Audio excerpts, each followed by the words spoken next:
Well, good evening, and hope your Advent has all been nice and penitential, but also extremely hopeful. It's one of my absolute favorite times, Advent. It's one of those times that even the very foundations of the earth and the cosmos seem to recognize. And even if you're not Catholic, you still recognize it as well.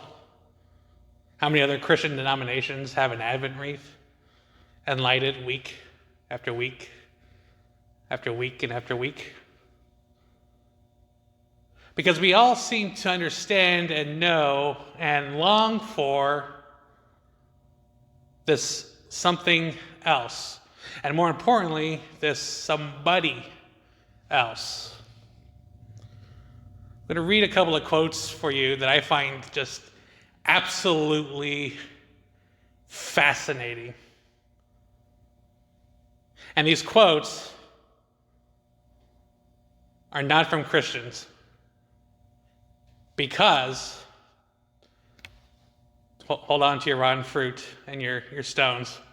They're not Christians because there has been no Christ yet as they are writing it in terms of his humanity.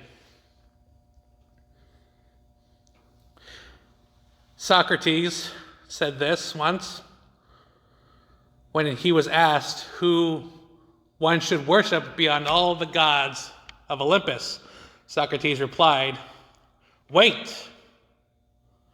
Wait for a wise man who is to come, who will tell us how to conduct ourselves before God and men. I know not when, but I know that he also desires your good."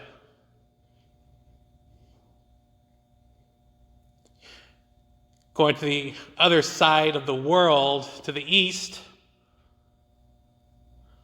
an ancient Hindu prayer says, "When will the Savior come? When will the Redeemer appear?"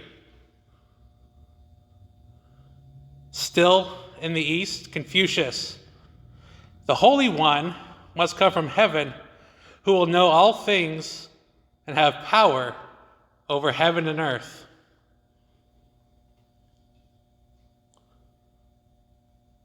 Buddha did not point to himself, he points to another. "I will die, but Buddha will live, for Buddha is truth. In due time, another Buddha will arise. The Buddha will come after me, will be known as Maitreya, whose name is love." And lastly, because I think you've gotten the point by now, Cicero quotes an ancient Roman sibyl. A sibyl in the ancient Roman times was basically a prophet. And not as we would know biblically, someone who could predict the future.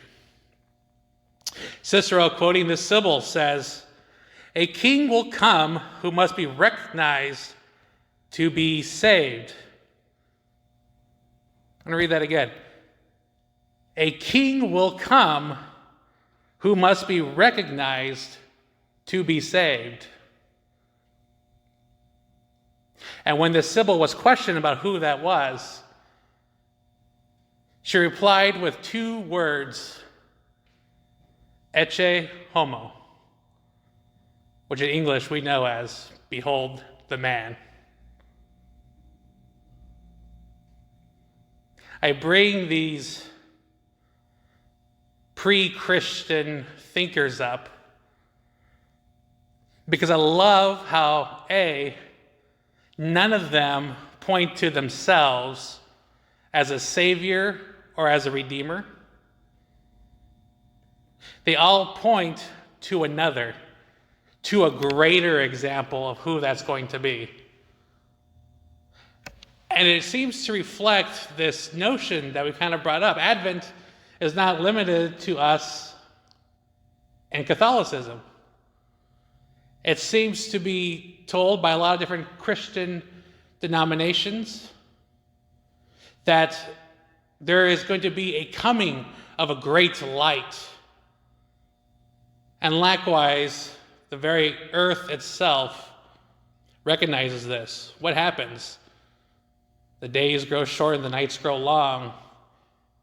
But around the time of the 25th, around the time of the birth of the Savior, that gets flipped. It's like the night gets beaten back and the darkness is chased away by the light. Absolutely fascinated by this. And I think it points to a very true and great reality.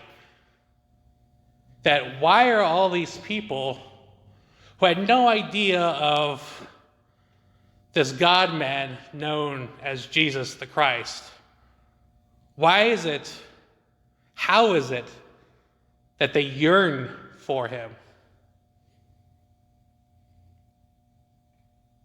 Because ultimately, it is that same yearning that has created the human heart. It's that same person who has written his almost very name on each and every person's heart and soul. And so it is only by returning to him that the human heart can be fulfilled,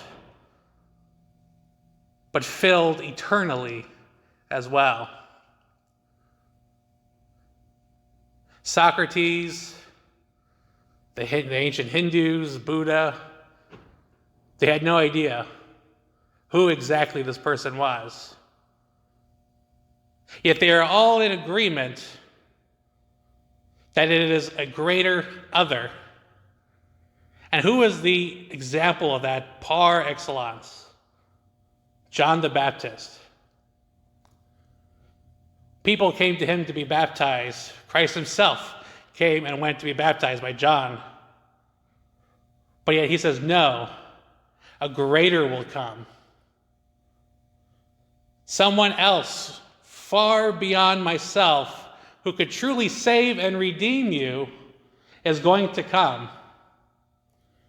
And I won't be even worthy enough to strap up his boots. That is who all these ancients to today are pointing to.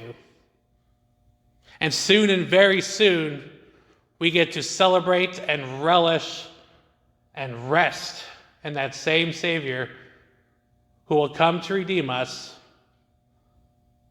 and who is called Emmanuel. It's one of the great reasons I wanted to sing that hymn before we started Vespers formally.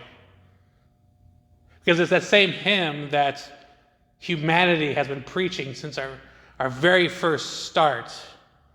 O come, Emmanuel.